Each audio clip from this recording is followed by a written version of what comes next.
धुंधदार बह जावे हैं। यो भी बैदा है वैदे से भेद अलैदा, यो भी बैदा बैदा क्यों जाण्या, हम सतगुरु बैठे न्यू जाण्या। सन्यासी उदासी बाणा रुखड़िया कहलावे हैं, आत्म तत्व का मर्म ना जाने सुन में पौन चढ़ावे हैं। तो कई बंडाओगे लोगों को भाई दान अपने सासा ने ऐसे रोक कर अभ्यास कर कर सुन में चढ़ा दो, वो सुन भी तक कितना ठिकाना होगा, सुनते बिना कितनी से असंख्य सुन है, फिर उनमें 7 महासुन है, और 7 महासुन की आखिरी 2 सुन के ऊपर महाराज का सतलोक से, एक सुन का जो स्थान से करोड़ों किलोमीटर का से, करोड़ों योजन का, अरबों योजन का, और उसमें योगी जन अपनी समाधि को चढ़ाते चढ़ाते चढ़ाते हार ले से, और न सोचे बस यह सजो कुछ आगे सहे कुछ कोई ना। सुन का मतलब वहाँ कुछ भी कोई ना, कुछ भी चीज दिखाई ना दे उसको सुन कहते हैं। उसमें प्रकाश होता है, बहुत तेज प्रकाश है, पर प्रकाश प्रकाश मंत्र है। 0 का बल्लभ भी प्रकाश होता है, और 60 और 100 का भी, और पूर्ण परमात्मा का प्रकाश सतपुरुष का ऐसा है जैसे दिन सूर्य उदय हो जावे सारे प्रकाश फैल हो जाते हैं। झरने बैठ तप 5 अग्नि ऊर्ध्वमुख झूल झुलावे हैं। झरना में बैठे या 5 अग्नि 5 धुनिया में चारों तरफ धुने ला के जेठ में तपे, ऊर्ध्वमुख झूल झुलावे हैं। ज्ञानी पुरुषा निकट न जावे, मूर्खा रीझ जावे से। जिन बेरा पट गया नो कहो तो उनका नहीं देखे भी कोई ना, मूर्खा का ना, और वो तो मूर्खा न रीझ जावे से। ज्ञानी पुरुष पुरुषा निकट न जावे, मूर्खा न रीझ जावे से। यो भी वैदा है वैदे से भेद अलैदा, यो भी वैदा वैदा क्यों जाण्या, हम सतगुरु बैठे न्यू जाण्या। आसन करें कपाड़ी ताली, ऊपर तरण हलावे हैं। अजपा सेती मरहम नाही, शब्दम खाली जावे हैं। कई पाखंड कर रहे हैं सिरासन पे। सिरासन कैसे होता है, नीचे सिर ऊपर न पा, क्योंकि अजपा सेती मरहम कोई ना, वो सांस का सुमन अजपा जाप से, क्योंकि वो तो जपते कोई ना। सब दम खाली जावे हैं, सारे के सारे जो सांस है वो बिना नाम के जान दागरे से, और सांस की पूंजी दे रखी, और इसके सांस के द्वारा उस नाम का सुमन करके पूंजी पूरी करनी थी, बात करी कोई ना, और पाखंड में लगे रे अपना कर्म फोड़ दिया।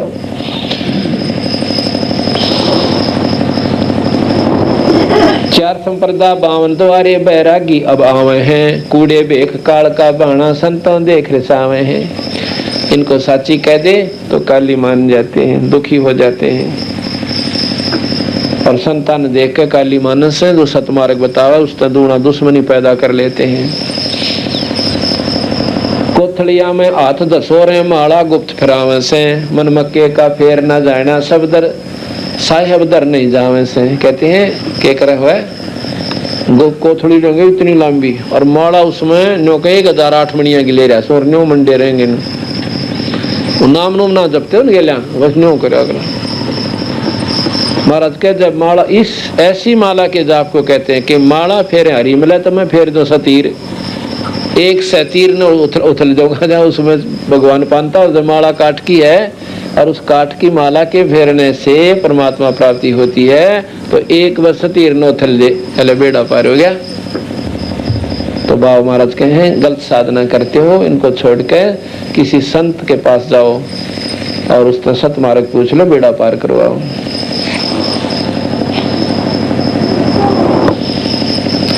त्रिकाली स्नान करें फिर 12 तिलक बनावे हैं। जल के मच्छा मुक्ति ना होते जो निस्तन पर भी नावे हैं। जो तीर्थ पर जावे नौका खूब 3 बनावे, 3 का त्रिकाली स्नान करते हैं। तो नो कहें ये जल के मच्छा मुक्ति ना होते जो निस्तन पर भी नावे हैं। ये जल के मछली और मच्छा कछुए कीड़े उड़े ना रहे से वह कोने मुक्त होते, तुम 3 बना कर मुक्ति चाहो सो तेरे की। शाहलोक शानीप, शाहलोक शानीप शाजोज और शाहरूप कहलावे हैं। इन चारों मुक्तियों के नाम बता दिए। 4 मुक्ति से मरहम नाही, आगे की क्या पावे हैं। क्योंकि ये जो पाखंड कर रहे हो ना, इन तो तुम ये चारों मुक्ति भी ना पाओ, और आगे की तो बहुत दूर कर से भाई, ये गलत साधना छोड़ दो। मानने कोई ना, क्यों नहीं माने, क्यों शास्त्रों के अनुसार तक करना है कोई नहीं, अपने मनमुखी जरूर राजियों का कर ले मन। कनफूका एती सौंज बुखाने मुर्शिद सो सतगुरु कहलावे है। कनफूका गुरु कलुआ भैरो सो हमको नहीं भावे है, यो भी वैदा है।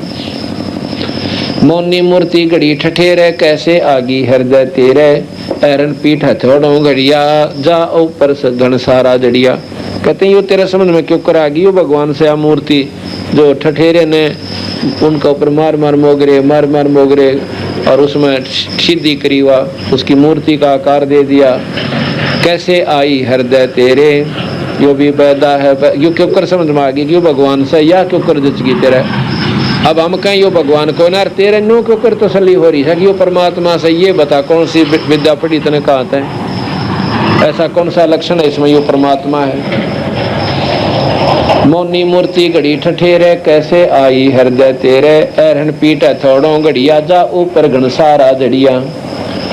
पत्थर पीतल से है नेहा भूल गए नारायण देहा आत्म तत् का मरम ना जाना पूजत फिरे जड़ पासा पूजत फिरत है जड़ पासाना। आत्म तत् का मरम नहीं जाना और पूजत फिरत है जड़ पासाना। काले मुख का पत्थर गोली या मूर्ति तुमसे ना बोली खान पान को पाती तोड़े मोहन भोग अब लौटे। कहते हैं अब तुम इस मूर्ति के आगे सारा दिन बैठे रहो या तुम्हारी तो बात ना करती ऐसे संत के पास जाओ जो तुम्हें राह बता दे भाई ये दुख का निवारण नहीं होगा वत के में बात भी बनी। तीरथ बरतों फरे खुलासा जो पानी गल जात पतासा वो तालिब सपने नहीं आया अष्ट कमल खोजी नहीं काया। अंदर हमारे 8 कमल हैं मैं कहूँ बात ढूंढा कोई ना। वो कैसे हैं कि योगी तो ढूंढते हैं योग मार्गते हैं और संतों का मार्ग एक नाम से खुल जाते हैं 8 कमल और फिर बेड़े पार हो जाए से।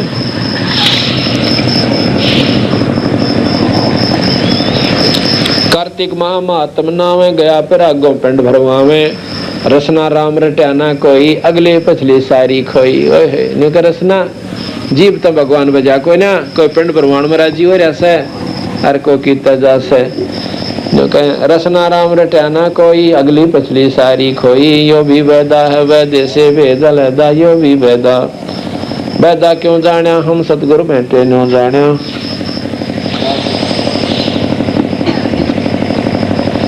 पांडे पाठ पढ़े बहु भांति ये है जम किंकर के नाती सुतक पातक जिमन जाही 7 जन्म सुख करके पाई। अब उन पंडों को वो पांडे जो लोग गुमराह कर रहे हैं किन्नो कहे तुम युवता राजी हो रहे सो गरीबदास जी महाराज के आगे तुम्हारे 7 जन्म लगातार सुअर के होंगे और फिर खाइयो दुनिया के हलवे गोबर खाना पड़ेगा। यानी परमात्मा भजा नहीं जानता दुनिया को गुमराह करने पर अपना गड़गत्ता में रख्या से रास्ता ठीक हो ना राह बदल लो अपना मुक्ति करो करवाओ परमात्मा पाओ।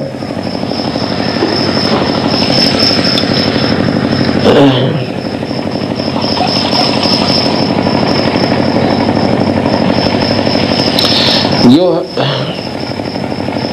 रगे शाम अथर्वण भाकें लादं बैल टट्टू हाकें खरकी जोन दरोगी देही भूल गए हो सब स्नेही।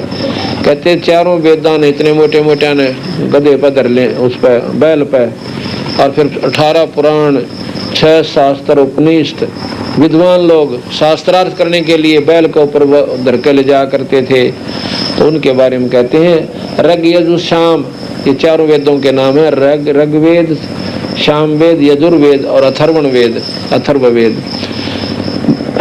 रग शाम अथर्वण बाखे माने वर्णन करें उनके बारे में जानकारी दें।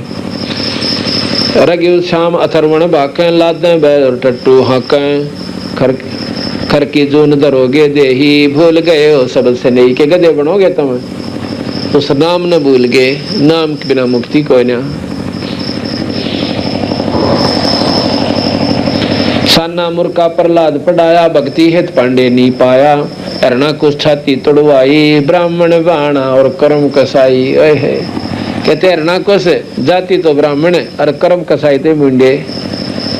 हरणा कुछ छाती तोड़वाई बाणा ब्राह्मण और कर्म कसाई ब्राह्मण बाणा कर्म कसाई। ब्राह्मण थे हरणा कुछ भी राक्षस को आगे बुरे कर्म करके। रावण ब्राह्मण बहुत तप कीना महादेव की दीक्षा लीना। और ब्राह्मण कहे विद्वान को और रावण भी बहुत विद्वान था और गणे विद्वान गड़ी मार खाए गए। नो क्या करना तिरणिया डूबिया करे वो काम हो गया। रावण ब्राह्मण बहुत तप कीना महादेव की दीक्षा लीना। रामचंद्र की सीता हरिया 10 मस्तक मुंदे मुंह पड़िया। वो कुकर्म जा किया, सीता जी ठाली और आखिर में बक्कल उतरिया। बिना सतमार्ग के किसी संत सतमते के संत बिना जीव छुटकारा कोई ना। बरगुलता भगवान कमारी, जुगन जुगन यो भये भिखारी। भगवान लता भगवान ने क लात मारी भृगु ऋषि ने, इसलिए कहते हैं उसके कारण वो आप है अहंकारी जीव हो गए, सतमार्ग ने कम पकड़े से। विश्वामित्र सुन विस्तारा, सौ पुत्र वशिष्ठ के मारा। राज ऋषि से बहुत ऋषाई, ब्रह्म ऋषि से रीझ जाई। इतने बड़े ऋषि विश्वामित्र अन्यों कहें मान बढ़ाई में फिर भी रह गए। कैसे? एक बार वशिष्ठ मुनि से उनकी वार्ता हुई। वशिष्ठ मुनि जी उनको राज ऋषि कहा करते, ब्रह्म ऋषि नहीं कहते थे विश्वामित्र को, क्योंकि उनमें क्रोध गणा था। बेमौके का क्रोध था विश्वामित्र में। और वशिष्ठ मुनि इतने शांत थे जैसे चंद्रमा हुआ करे, इतनी उनकी शांति प्रिय शरीर था। तो एक बार वो कहने लगा विश्वामित्र कि तुम मुझे राज ऋषि मत कहा करे, मुझे ब्रह्म ऋषि कहे। वशिष्ठ जी कहने लगे स्वामी जी, जिस दिन आप ब्रह्म ऋषि हो जाओगे उस दिन ब्रह्म ऋषि कह दूंगा, अभी आप राज ऋषि सो ब्रह्म ऋषि को ना, क्योंकि राज ऋषि वो जो मान का भूखा उसे और दुनिया में चौधर चावस है। इस दुख में आकर विश्वामित्र ने कहते हैं ना, विश्वामित्र ने वशिष्ठ जी के 100 बेटे मार दिए, काट दी नाड़ उनकी। अरे इनको ऋषि को मैं बता चाड़ा पाट रहे, इनको संत क्यों कर कहे। विश्वामित्र जैसे महाज्ञानी ने और अपने मान बढ़ाई वश उस वशिष्ठ मुनि के 100 बेटे काट दिए। एक दिन क्या हुआ, एक बार वशिष्ठ मुनि जी अपने स्टूडेंटों को, विद्यार्थियों को, अपने शिष्यों को पढ़ा रहे थे। चांद का चांदना था, पूर्णमासी का दिन था और एक वृक्ष के नीचे बैठे थे। बच्चे भी सारे विद्यार्थी भी आके धार्मिक कथा सुन रहे थे, आपस में वार्ता कर रहे थे। क्यों दिन में पढ़ा करते और शाम में बढ़िया बढ़िया कथाएं संतों की भक्तों की सुना करते थे।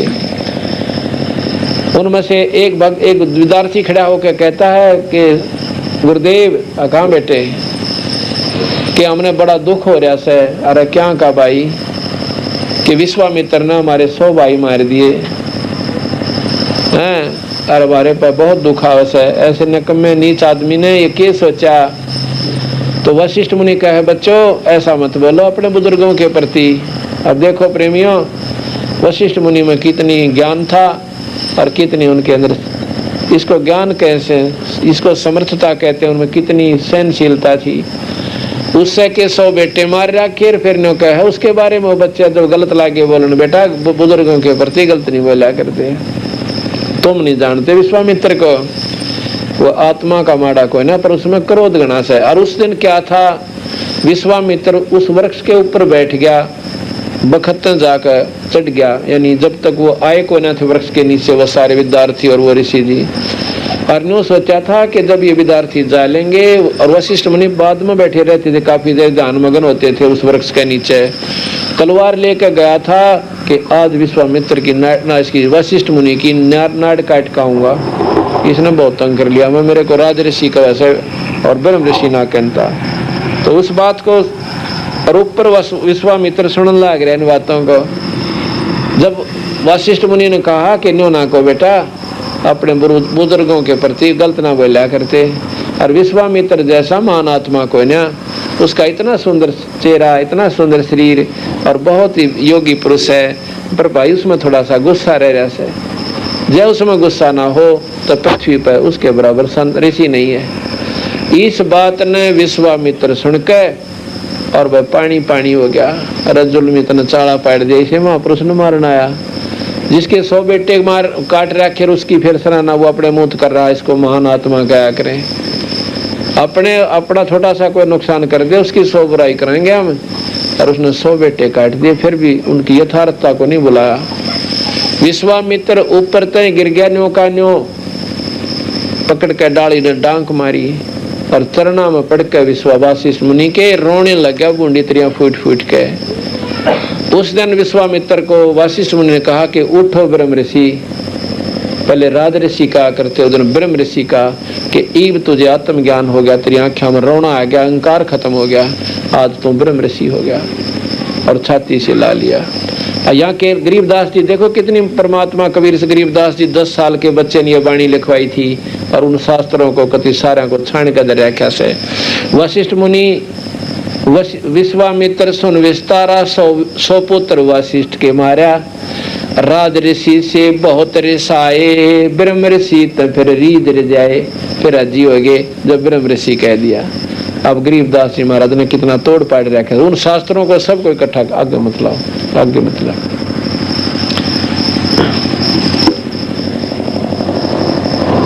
राज ऋषि से बहुत रिसाए, ब्रह्म ऋषि से रीद जाए।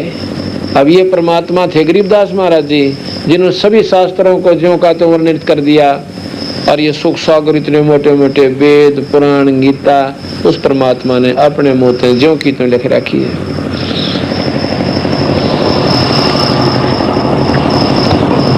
हाथ सुमरनी पेट कतरनी, गल में माड़ा तिलक ने सरनी, विष के लड्डू भगत कहावे, दगड़ा बैठे फांसी लावे। राम बैठ के नो फांसी लावे, बोली बड़े जीवन जाके और अपने नरक में ले जाते हैं।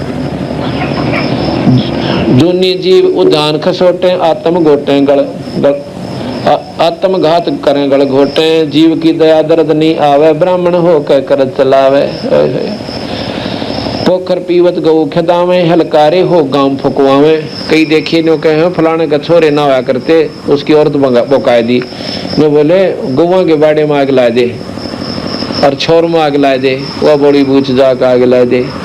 और ऐसे कुकर्म करके अगर को लोरा हो भी गया, लड़का हो भी गया तो उसका बक्कल तारेगा, फिर अगर उसकी गेट भी दाबेगा। तो नीच ऐसे नीच कर्म से नीच ही व्यक्ति पैदा होते हैं, जीवात्मा आती है। कहते हैं ऐसे ऐसे नीच आत्मा है कि उनको बको बड़ो बढ़ा के बका बकू के और उनका क्या के कुकर्म करवा देते, गांव के गांव जलवा देते हैं, फुकवा देते हैं।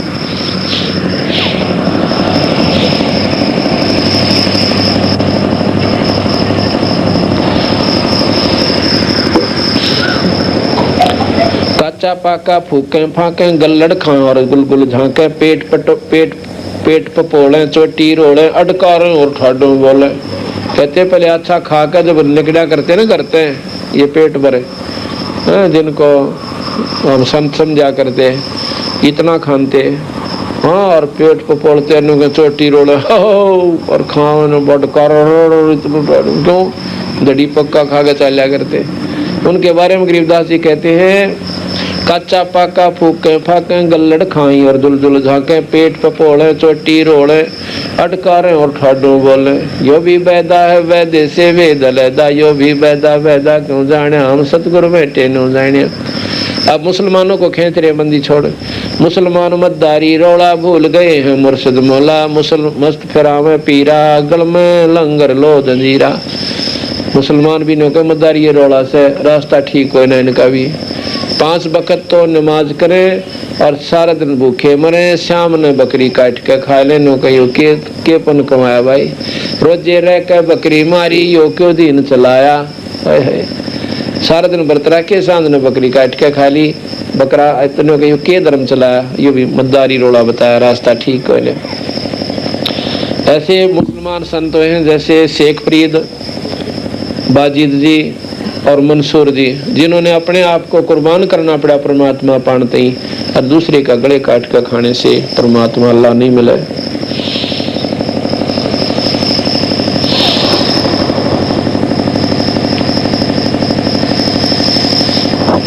ऊंचे आसन कान तिरावे, बिल्लौरी मुद्रा पैरावे, सिल्ली सिंगी भगवा बेखा, जिनको गिरही कहें आदेशा। ऊंचे आसन पर बैठ के और इतनी मोटी मोटी मुद्रा पढ़ेंगे, नो कति इम्पोर्टेड है। और नो कहो फिर सिल्ली सिंगी, और सिल्ली एक सिंगी, ये नरे नरे उनके हथियार से छोटे छोटे, उनको पहचान हो सही फलाने पंथ के महात्मा से। और भगवा बेखा, लाल कपड़े पहन ले, नो कहो उनको गिरही कहें आदेशा। और उनको ये बड़ी बड़ी आत्मा ने कहा आदेश महाराज जी, उनको गिरही कहें आदेशा। अर्थात वो बेचारी चलो ठीक है, आदर करना तो अच्छी बात है, पर बिना दूध वाली गऊ तलत काट देगा कि उसने कितना राजी बोले, कितना चारा खवा ले, और कितना है उसके ऊपर जो है ना कुर्बान वाले, पर डोका एक कोई ना। ने महाराज जी कहे कि गौ गौ में फर्क से संत संत मंत्र होता है।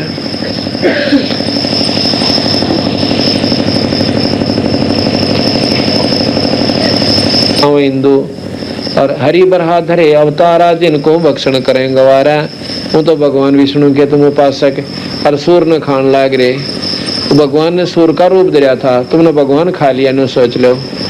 यह मतलब कहने का ये है सतगुरु महाराज का कि तुम पाप तो है मांस खाना, और सूर सबसे घटिया मांस और उसने बिना छोड़ते, जबकि सूर का रूप खुद भगवान विष्णु ने धारण किया था।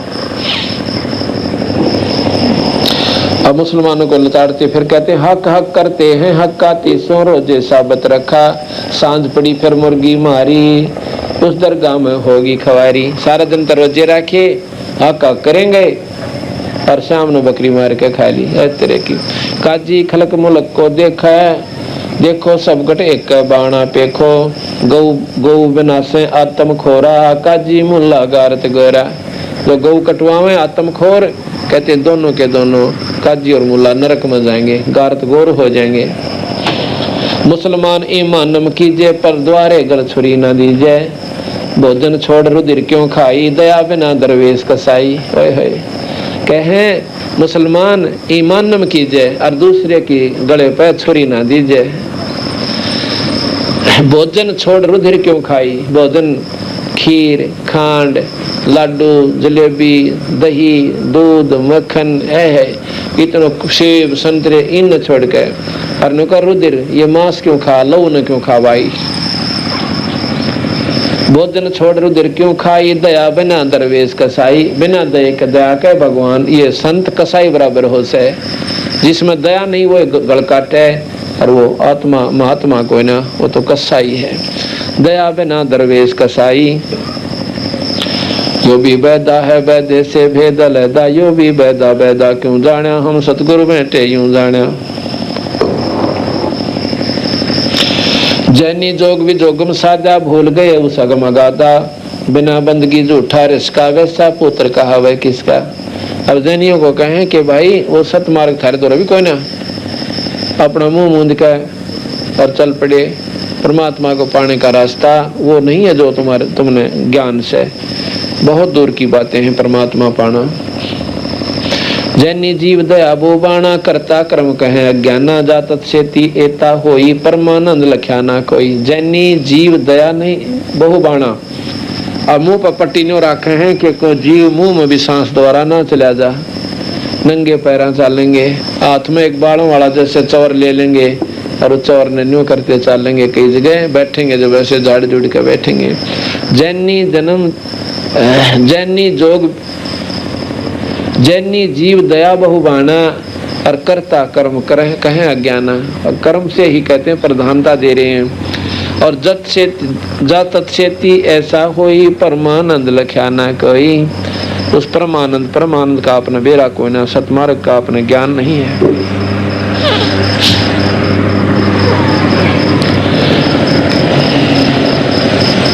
मुख मुंदे हैं मुर्द फरोसी, जिनसे साहेब है सौ कोसी। कहते मुख मुंद रहने ये मुर्द फरोसी, इन तो परमात्मा 100 कोस दूर है। रंकार रंगी ना काया, मुख मुंदे हैं मुर्द फरोसी, जिनसे साहेब है 100 कोसी। ये मुख मुंदनिया तनु कहे, मुंह पर पट्टी बांधनिया तो 100 कोस है परमात्मा। रंकार रंगी ना रसना, जिनकी कैसे मिटी है तृष्णा। रंकार क्यों कर भगवान ने बजा करें, जैसे मरता हुआ हाथी ने जब परमात्मा याद किया था, जब मगरमच्छ ने उसका पैर पकड़ के और जंगल पानी के मां खींचने लग गया और जो समान सूंड बाहर रह गया था, उसमें अपना अंगा छोड़कर भगवान की तरफ सुरती लाई थी और मरते हुए आशा कहा था। इसको कहते हैं कराहट के साथ, आत्मा की कराहट के साथ भगवान भेजा जाता है, वो काम देगा। कहते हैं रंकार रंगी निरसना, जिनकी कैसे मिटे तृष्णा। यो भी बैदा है वैदे से वेद लैदा, यो भी बैदा बैदा क्यों जाना, हम सतगुरु भेंटे यूं जाना। इस प्रकार सतगुरु महाराज ने धर्मदास को ये बताया, भाई ये रास्ता ठीक हो ना। तो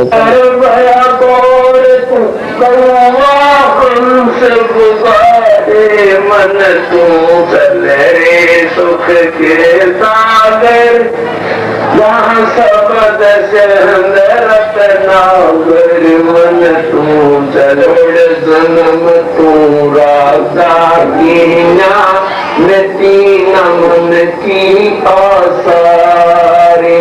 कोई मन तू चल जन्म तन मर जाओ, श्रवण करेंगे संत रामपाल दास जी महाराज जी की वाणी मधुवाणी में आनंद लीजिए, आनंद लीजिए।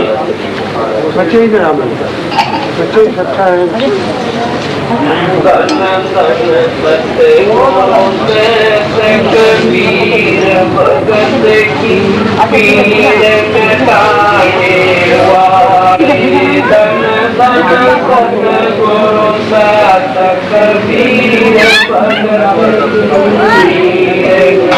वाले, भगत की पीर मिटाने वाले,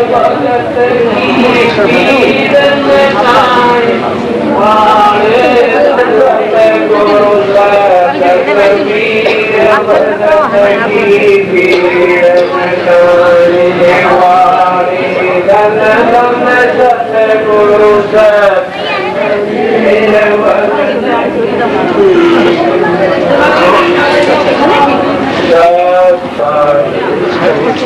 आई कोई बात फिर काम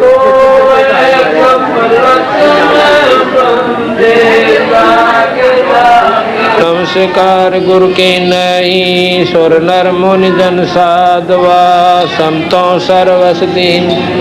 सतगुरु साहब संत सब दंडोतम प्रणाम, आगे पीछे मध्य हुए तिनको जा कुर्बान।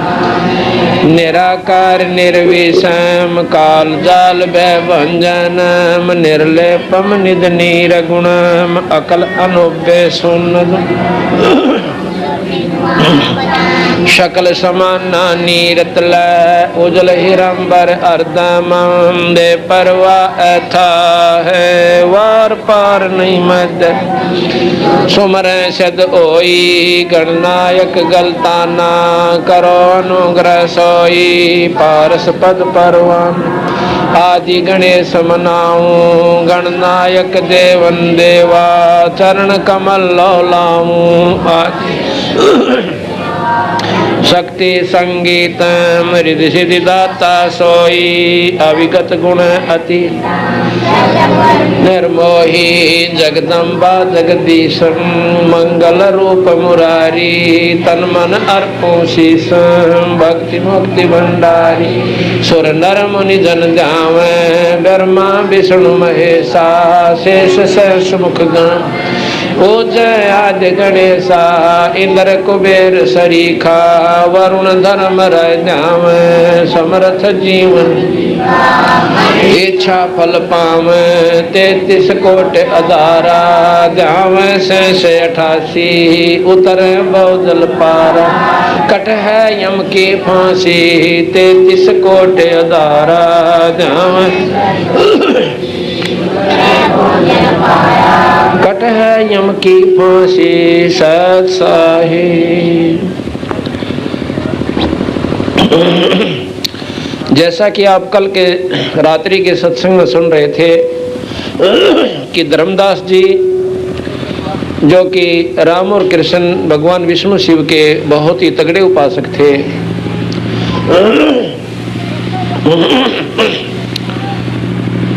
और पहले बंदी छोड़ भगवान कबीर साहब की बात को सुनकर भी तैयार नहीं होते थे, इतनी कड़वी लगे थी। आज वही हंसात्मा उस लाल और लालड़ी की वजह की तरह जब ज्ञान हो गया, जैसे वो सेठ के बच्चे, वो लड़के और उनकी माता श्री उस लालड़ी को भी लाल समझ के और अपनी एक विशेष तजूरी में धर रखी थी कि किसी का हाथ ना लग जाए। और जिनको ज्ञान था उसके बारे में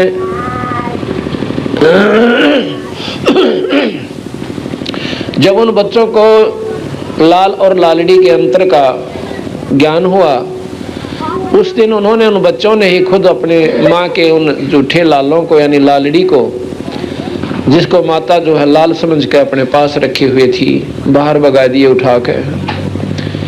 बताया कि ये लाल नहीं है माता जी। तो इसी प्रकार जो हम छोटी साधना कर रहे हैं, ब्रह्मा विष्णु महेश से नीचे की जितनी साधना है माता और निरंजन से, वो तो जमा ओछी साधना बताई है। उनकी तो गीता जी में भगवान कृष्ण जी ने भी यानी ज्योत निरंजन ने भी खुद अपनी वाणी में कहा है कि वो साधना कति गलत से।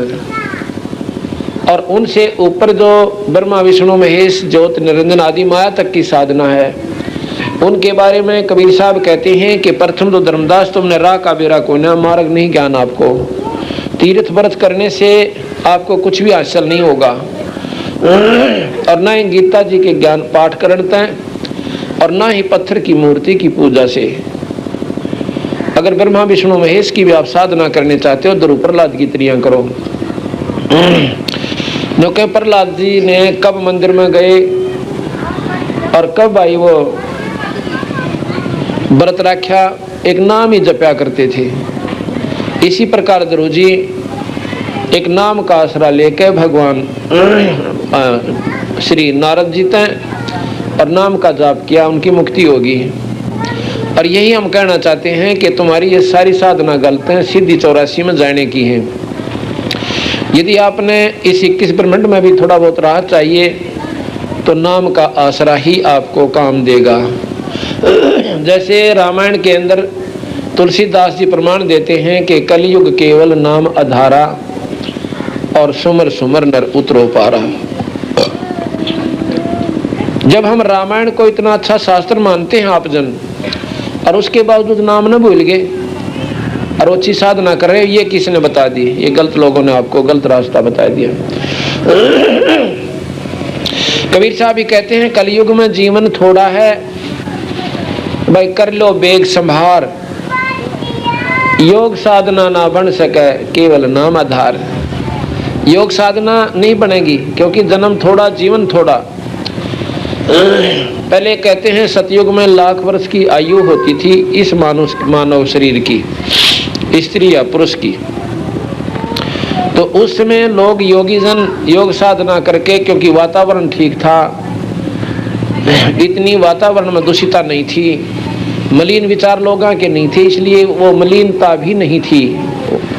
क्योंकि ज़्यादा से हमारी वातावरण में जो घूम रहे हैं तुच्छ विचार, वो भी हमें परेशान कर देते हैं। तो उस समय सतयुग में लोग साधना करते थे, क्या कि योगी ज़्यादा हो गए। और योग साधना से क्या होता है, जब ये योगी जन समाधि की कोशिश करते हैं, समाधि लगाते हैं, तो समाधि वैसे नहीं लगती। अंदर कोई ऐसे चमत्कार, ऐसे दृश्य, कहीं प्रकाश, कहीं अंधेरा, कहीं गुफा, कहीं पहाड़, कहीं पर झरने बह रहे हैं, इनसे ऊपर जब चली जाती है सूरत, उसके बाद जो है एक बहुत लंबा चौड़ा अंधेरा आता है, उसको भी शून्य कहते हैं। उस अंधकार को पार करके फिर एक प्रकाश दिखाई देता है। उसमें जब ये प्रवेश कर जाता है, ऊपर बहुत गजब के ऐसे जैसे आतिशबाजियां होती हैं दिवाले के ऊपर, इस प्रकार का बहुत रमणीय स्थान दृश्य उनको नजर आता है। उनको देख देख कर उनको बाहर की सुध भी कोई ना रहती और काफी वर्षों तक वो बैठ सकते हैं। यदि ऊपर कुछ दिखाई ना दे तो योगी जन 5 मिनट भी नहीं बैठ सकते योग आसन पे। तो यही बताया सतगुरु महाराज ने कि बाहर के दृश्य ना देखकर अंदर के दृश्य देखते रहते हुए वो योगी जन अपने मानव शरीर को बर्बाद करके चले जाते हैं एक नाम के सुमरण बिना। क्योंकि नाम जप नहीं पाते, जब ऊपर तमाशा देख रहे होते हैं वो मान लेते हैं कि हमने बहुत बढ़िया चीज उपलब्ध होगी, और उससे भी जो पार कर जाते हैं वहां पर एक सुन स्थान आ जाता है। सुन का तात्पर्य है जिसमें कुछ भी दिखाई ना दे, केवल इतना प्रकाश होता है, और उस प्रकाश का उन्होंने पहले ज्ञान होता है कि भगवान का असली स्वरूप प्रकाश है। उस सुन में जो प्रकाश आता है, सुन कहते हैं वो स्थान जिसमें कुछ भी चीज ना दिखे, केवल एक रोशनी दिखाई दे। तो उस सुन में जाकर के ये सोच लेते हैं कि हमने पूरी उपलब्धि होगी ईश्वरीय, जो हम वर्णन करते हैं ना, ज्योति निरंजन प्रकाश में परमात्मा, वो कहते हैं कि वो हमने दिख गया, और दिख गया तो हमारा जीवन सफल हो गया, इब मुक्ति हो जाएगी। कबीर साहब कहते हैं ये तो काल का छल है भाई, वो ज्योत निरंजन की भी ज्योति कोई ना, ज्योत निरंजन की ज्योति 1000 दिखाई देंगी, गिन के देख लेना, और उनकी जो लौस है वह बहुत सफेद है और बहुत सुंदर ढंग से उनकी ऐसे लपट निकल रही हैं जैसे दीपक जलाया करें, लेकिन उनकी प्रकाश बहुत ज्यादा है, उनका न्यारा न्यारा 1000 अस्तित्व है। उनका कुल मिलाकर रोशनी जो उनसे दूर बन जाती है वो प्रकाश एक समूह दिखाई देता है। जब नजदीक जाते हैं वह सूरत तो वो न्यारी न्यारी दिखाई देती है। जैसे यहाँ पर आप 20 बल्ब जगा दो साथ साथ, दूर से ऐसे लगेगा जैसे एक जग रहा है और प्रकाश बहुत घना से, नजदीक आते जाओगे आपको पता चलेगा कि ये तो ज्यादा है। ठीक इसी प्रकार ऊपर ज्योत निरंजन का जो लोक है उसका सबसे निचले सिरे में, निचले हिस्से में, जैसे पृथ्वी का एक साइड में, और वो 1000 इतनी गजब की लौ चस रही है, और उनकी रोशनी बहुत दूर तक है। दूर से ऐसे लगे ये केवल प्रकाश है और कुछ को ना। जब ये सूरत वहां पहुंच जाती है हमारी, तो वहां पर वो न्यारी न्यारी 1000 ज्योतियां उसकी नजर आती हैं। उनका प्रतिबिंब, उनका रिफ्लेक्शन हमारे शरीर के अंदर है, जिसको सहस्रार कमल कहते हैं। सहस्रार कमल है 1000 पंखड़ियों वाला कमल, और हर एक कमल की पंखड़ी पे एक ज्योति का नो की नो रोशनी उनके ऊपर भी है। तो योगी जन जो योग साधना करते हुए शरीर में प्रवेश करते हैं, इन नीचे के कमलों को खोलते हुए, और वो आखिरी उपलब्धि ज्योत निरंजन के सहस्रार कमल तक पहुंचते हैं। और यहीं पर योग वशिष्ठ में सहस्रार कमल से ऊपर कोई जानकारी नहीं है। इससे पता चला कि गरीबदास महाराज पूर्ण योगी और पूर्ण परमात्मा थे।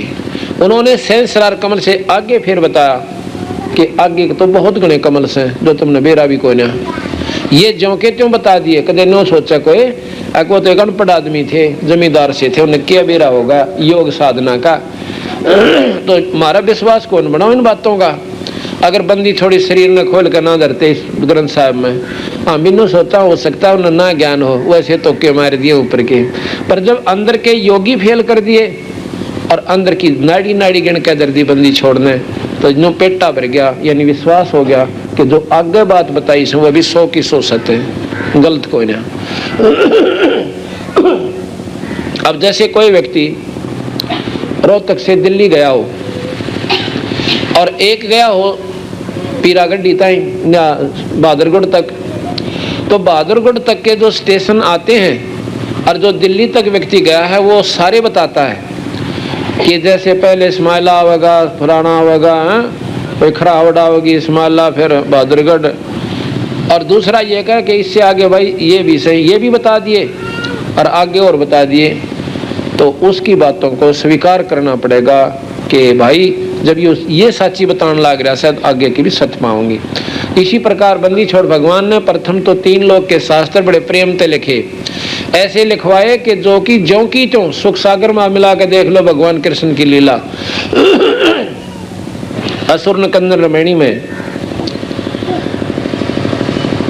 आप पढ़ते हो, वो 5-7 लाइन लिखी बंदी छोड़ने और पूरा सुख सागर उसके अंदर भर दिया। उन कथाओं ने न्यारा न्यारा वर्णन करके बतावे तो बहुत लंबा विस्तार हो जाए। उन्होंने ये बता दिया कि भाई हमने इन बातों का सारा ज्ञान है, और आगे की ओर बताते हैं कि इनसे ऊपर एक और ईश्वर है जिसके बिना जीव गुजारा कोई ना। तो इस प्रकार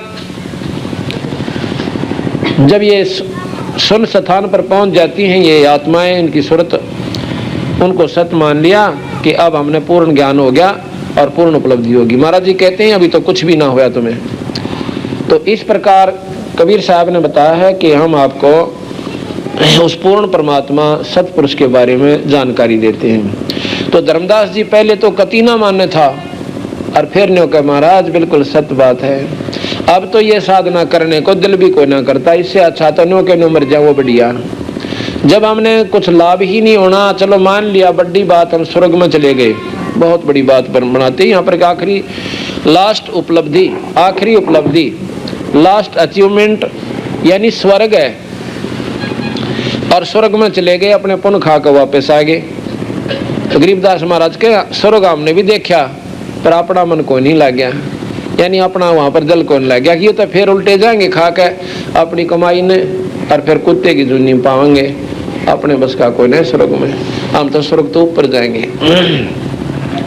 तो स्वर्ग से ऊपर वो के स्थान से, उसके बारे में आपको जानकारी देंगे।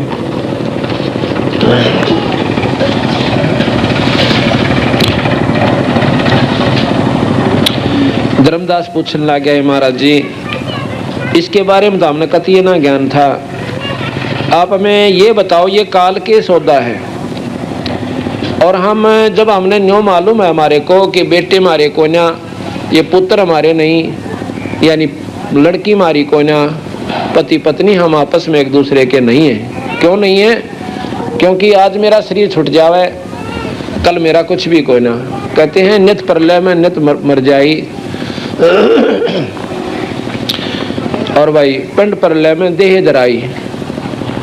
ये पिंड का जो प्रलय होगा, नाश होगा, उसके बाद दूसरी देह मिल जाएगी। ये बच्चे भी गए, ये जायदाद भी गई, और भाई सब कुछ हमारा छूट गया।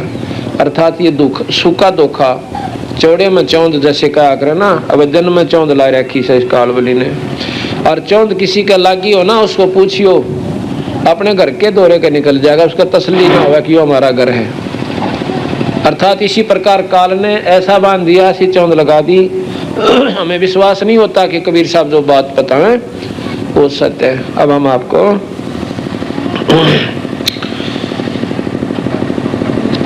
सृष्टि रचना बताएंगे।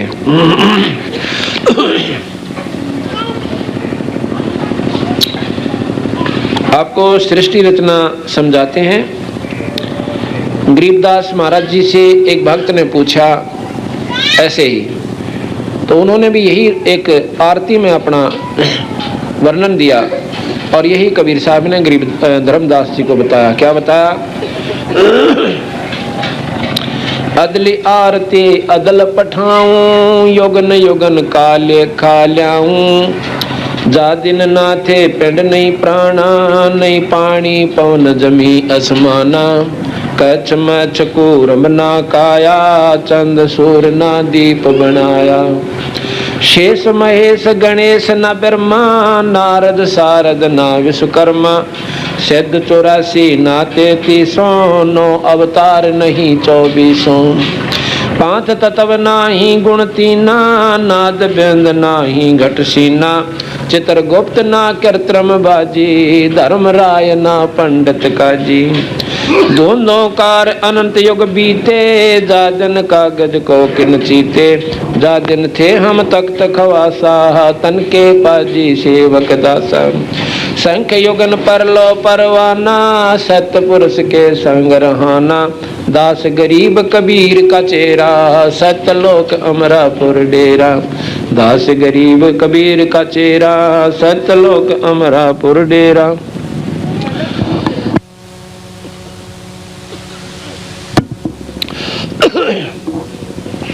अब गरीबदास जी ने बताया कि भाई पहले कुछ भी कोई ना था, ना ये ब्रह्मा थे, ना विष्णु, ना शिव, ना पृथ्वी, ना 5 तत्व, ना 3 गुण। 3 गुण तीनों देवताओं के प्रतीक हैं। तीनों गुण ब्रह्मा विष्णु महेश के प्रतीक हैं। रजगुण ब्रह्मा और सतगुण विष्णु और तमोगुण है शंकर भगवान। थोड़ा तेज करो भैया, थोड़ा ज्यादा गूंज भी ना बने। तो महाराज बता रहे हैं कि पहला कुछ भी कोई ना था भाई, न ये तारे थे, न सूरज थी, न चांद था, और न ही 84 शद, ये कुछ भी कौन था। तो उसमें के था। तो उनसे पूछा कि महाराज जी जब यहाँ कुछ भी नहीं था तो आप कहाँ थे? उन्होंने बताया कि हम सतलोक में रहते थे, और जहाँ पर हमारे भगवान कबीर साहब रहते हैं। दास गरीब कबीर का चेरा, चेरा कहते हैं शिष्य को, चेला। दास गरीब कबीर का चेरा, भाई सतलोक हमारा अमरापुर डेरा। अमरपुर, पुर कहते हैं नगर को, हमारा वो सतलग नगर है, सतलोक है, वो स्थान है जहाँ पर अपना डेरा है। वो सतलोक कभी नष्ट नहीं होता, इसलिए उसको अमरलोक कहते हैं, अमरलोक भी कहते हैं। इस पर बताया कि पहले भाई कुछ भी नहीं था धर्मदास, केवल ये देखो कई बार ऐसा होता है यहाँ पर, अगर कबीर साहब बार बार कहते कि मैं खुद मालिक हूँ तो महसूस करता वो, क्योंकि धर्मदास ने तो न्यू सोच रखा था भगवान आकार में नहीं है, और आया सतव राम और कृष्ण और कोन्या। और दूसरी परिभाषा भगवान की मान रखी है कि उसका कुछ और ही आकार से, और ही तरह का भगवान होगा जो हमने दिखेगा। अगर वो बार बार कहते कि मैं खुद सतपुरुष हूँ तो धर्मदास शायद और ज़्यादा कच्चेपन में विचार करता। लेकिन वहाँ पर उन्होंने कहा कि मैं तो भाई, कबीर साहब कहते हैं, उस सतपुरुष का नुमाइंदा हूँ। और उन्होंने मेरे को एक शब्द शक्ति दे कर भेजी है कि जाके इस काल के भ्रम न मिटा काओ, और उन भोली भाली आत्माओं को बता दो कि जिसने तुम भगवान मानते हो ये परमात्मा कोई ना। तो क्या बताया कि धर्मदास पहले सतपुरुष अकेला था, निराकार रूप में सतलोक में रहते थे, और सतलोक इतना लंबा चौड़ा है, असंख्य ब्रह्मांड उसके चारों तरफ न्यों लटक रहे हैं। जैसे आपने मधु के छत्ते देखे हो, एक पेड़ के चाहे 1000 छत्ते लग जाए पर पेड़ पर उनका कोई असर कोई नहीं। इस सतलोक ने इतना समझ लो कि ये ब्रह्मा विष्णु महेश ज्योत निरंजन और ये तीनों लोक, असंख्यों लोक ब्रह्मांड ऐसे चिपके हुए हैं। वहां तो चिपक रहे हैं टहनी के, और ये चिपका रखे ऐसे शक्ति तय। कोई उसको गुरुत्वाकर्षण शक्ति कह ले, हम उसको परमात्मा की शक्ति मानते हैं। उन्होंने ऐसे खेल करके ये इतनी दूर दूर लटका रखे हैं। प्रानंदनी एक शक्ति है, जाके सृष्टि आधार है। तो उसमें वो एक सतलोक के अंदर कमल का फूल प्रकट किया। कमल के फूल के ऊपर खुद भगवान कबीर साहब कहते हैं कि सतपुरुष प्रकट हुए। सतपुरुष ने 17 शब्द उच्चारण किए। एक शब्द से सतलोक के अंदर सब दीप और खंड बना दिए, खेड़े सब बना दिए। जैसे यहाँ पर ये पृथ्वी लोक आदि हैं, ऐसे वहाँ पर भी न्यारे न्यारे बहुत बड़े बड़े द्वीप हैं। उन द्वीपों का जो वातावरण है वो इतना आनंदमय है, ना वहाँ राग है ना द्वेष है, और बहुत ही आनंद के साथ ये जीवात्मा जो वहाँ पहुँच गई बड़े ठाठ से रहते हैं। वहीं पर इनके परिवार भी हैं, सारी विधि है, जो कि तो हंस आत्मा वहाँ जा कर के रहती हैं। आत्मा का असली स्वरूप 16 सूर्य के प्रकाश के समान है। जैसे कई देखा करें भाई फलाने आदमी का चेहरा इतना दमदमावा था, बहुत ही तेजों में शरीर था, उसके शरीर से जैसे प्रकाश निकलने वाला था, इतना लाल चेहरा नो बहुत चमकदार था। ठीक इसी प्रकार वहाँ पर हमारा शरीर तो होगा ऐसा ही, लेकिन उस शरीर का जो बनावट होगी वो तेज पुंज की होगी। तेज पुंज, तेज के है प्रकाश, पुंज के है समूह, अब हम इसको 5 तत्व का पुतला कहें, फिर 5 तत्व कितने भी ना दिखते, और कहीं इसने 5 तत्व का, जैसे भाई आकाश, मिट्टी यानी अग्नि, हवा, ये पांचों मिला लिए हैं, जल, तो पांचों का बन मिला करके कुछ और बन गया हो, और है 5 तत्व से। ठीक इसी प्रकार वहां तेज पुंज से हमारा शरीर होगा, पर यूं नो ना होगा, तुमने सोचो कि प्रकाश से ऐसा हो नो बोधा सा ना, वो शरीर बहुत सुंदर और वो अजर अमर होगा, वो कटे को ना, वो जड़े नहीं, वो मरे नहीं, ऐसा अपना शरीर होगा। और वहां पर कहते शंखों लहर मेर की उपजे, और कैर नहीं जा कोई, दास गरीब अचल अविनाशी, सुख का सागर सोई। शंखों लहर मेर की लहर कैसे उत्पन्न होती है?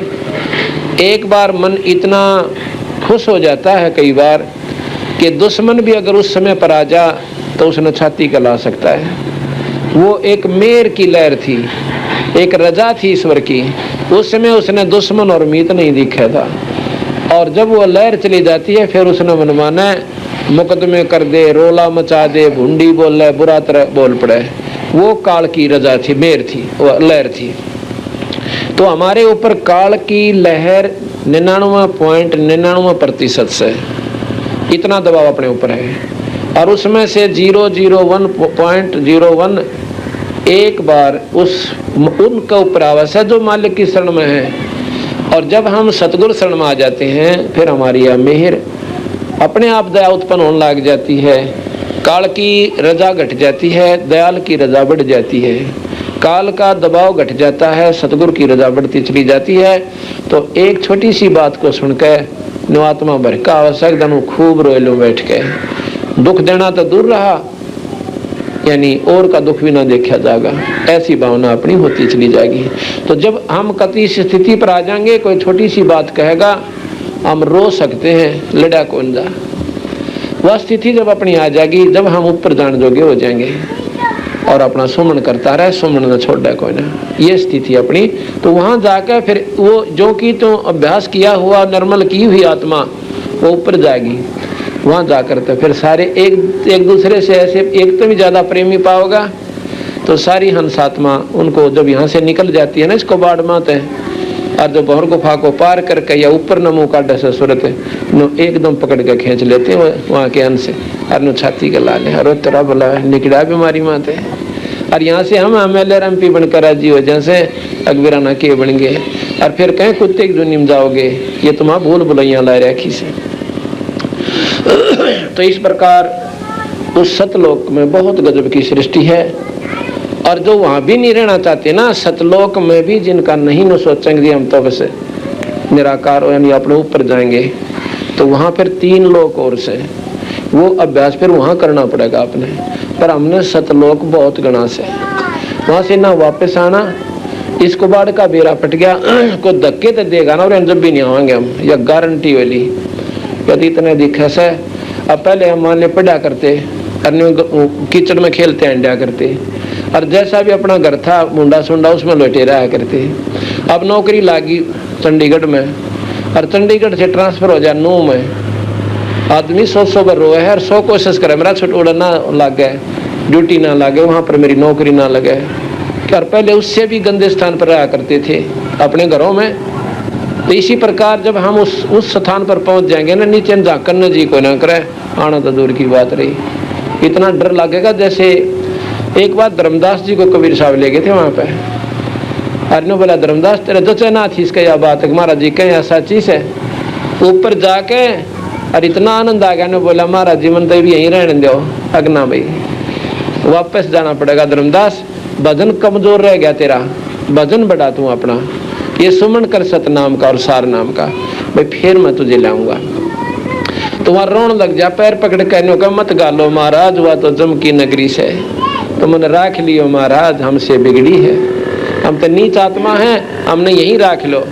भाई देख राख नहीं सकता, ये नियम कंडमों से मेरा रखूंगा, लाऊंगा तुझे, ये मेरे पे विश्वास कर ले, और तू भाई भजन करता रहे। इसको थोड़ा कम करो, आज गूंज बन जाएगी फिर, यहाँ हमने पहले ऐसे ही खराब हो कैसे। हाँ ठीक है। कहते हैं अब ठीक है। धर्मदास जी को वापस भेज दिया, वापस आ गया। जब बहुत दिनों तक उसका किसी चीज में रुचि कोई ना रही, और सीधी सूरत वहां डटी रही। कोई हुए कद ये शरीर छुटे और कब वहां जाऊं, फिर चासा चढ़ेगा मरने का, और ईव डर लगा मरने तक। जब उस स्थिति तक हम पहुंच जाएंगे ना, तो कहते हैं जिस मरने से जग डरे और मेरा मन आनंद, कद मर हूं कद पावा हूं वो पूर्ण परमानंद।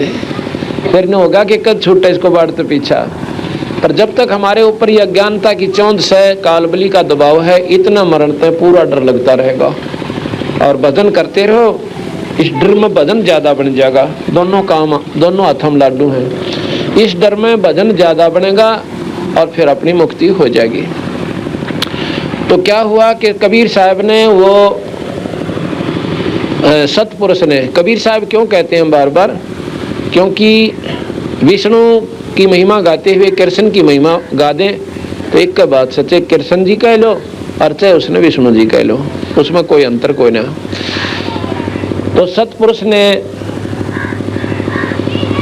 17 वचन किए, उच्चारण किए, शब्द उच्चारे।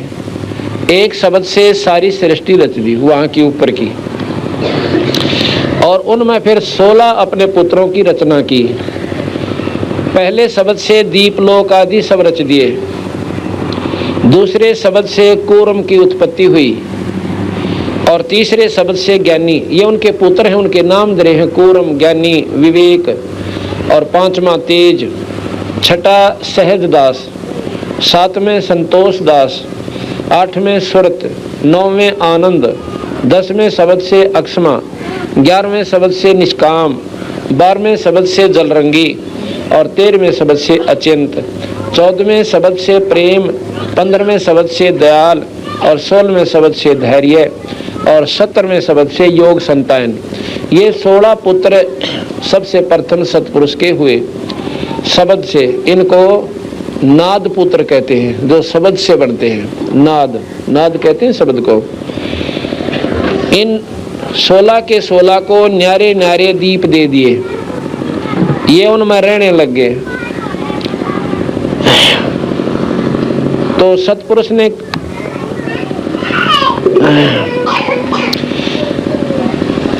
ने अचिंत से कहा कि आप सृष्टि रचो। जो 12वां लड़का है सतपुरुष का अचिंत, उससे कहा कि आप सतलोक की सृष्टि रचो। यहाँ पर और अपने जो जैसे मानसरोवर हैं, वहाँ पर सब प्रकार के फुहारे हैं, वहाँ पर बाग बगीचे हैं, वहाँ पर पहाड़ से सफेदी। सतलोक के अंदर ये निशानी है उसकी कि सारी वस्तु सफेद है। वहाँ पर पेड़ पौधे भी सफेद हैं, उनके फल भी सफेद हैं, और वहाँ की पृथ्वी सफेद है, वहाँ के जीव